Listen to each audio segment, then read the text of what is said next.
Salut à tous et bienvenue sur notre chaîne. Aujourd'hui, nous allons plonger dans un sujet délicat mais fascinant, les 10 méthodes médicales interdites dans le monde. Certaines de ces pratiques, bien que populaires à une époque, ont été bannies en raison de leur dangerosité, de leur efficacité contestée, ou des questions éthiques qu'elles soulèvent. Préparez-vous à explorer ces méthodes controversées qui continuent de susciter l'intérêt et le débat. 1. La lobotomie. La lobotomie est une procédure chirurgicale qui consiste à sectionner les connexions nerveuses dans le cerveau, généralement dans le but de traiter des troubles mentaux tels que la dépression sévère, la schizophrénie ou l'anxiété. Popularisée dans les années 1940 et 1950, cette technique était considérée comme un dernier recours pour des patients qui ne répondaient pas au traitement conventionnel. Les résultats ont varié, certains patients ont montré des signes d'amélioration, mais beaucoup ont souffert de conséquences désastreuses, allant de changements de personnalité à une incapacité à mener une vie normale. Les effets secondaires étaient souvent graves, incluant des troubles émotionnels et des difficultés cognitives. En raison de ces conséquences dévastatrices, la lobotomie a été largement abandonnée et aujourd'hui illégale dans de nombreux pays. 2. L'euthanasie non consentie. L'euthanasie non consentie fait référence à l'acte de mettre fin à la vie d'un patient sans leur accord explicite. Souvent justifiée par l'idée de soulager la souffrance, cette pratique soulève de nombreuses questions éthiques et morales.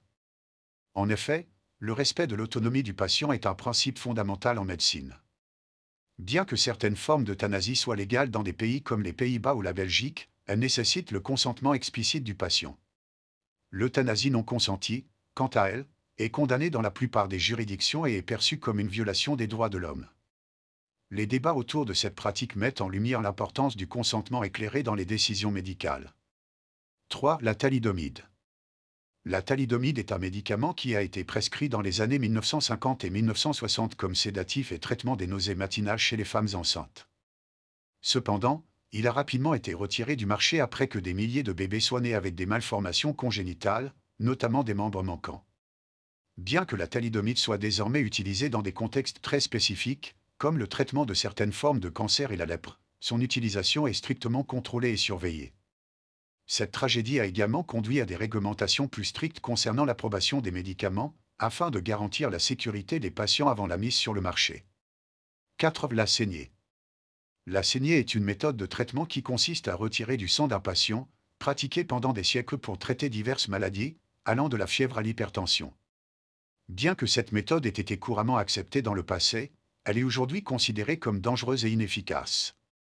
Des études ont démontré que la saignée ne traitait pas réellement les maladies, et les risques associés, tels que l'infection, l'anémie et d'autres complications, ont conduit à son interdiction dans la plupart des contextes médicaux modernes. La saignée est désormais considérée comme une relique de la médecine ancienne, soulignant l'importance de l'évolution des pratiques médicales à la lumière des nouvelles découvertes. 5. L'homéopathie.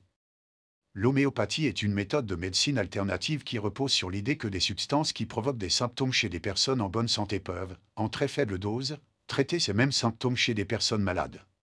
Malgré sa popularité, l'homéopathie a été critiquée pour son absence de preuves scientifiques solides. De nombreux pays ont limité ou interdit la vente de remèdes homéopathiques, affirmant qu'ils peuvent induire en erreur les patients qui renoncent à des traitements efficaces.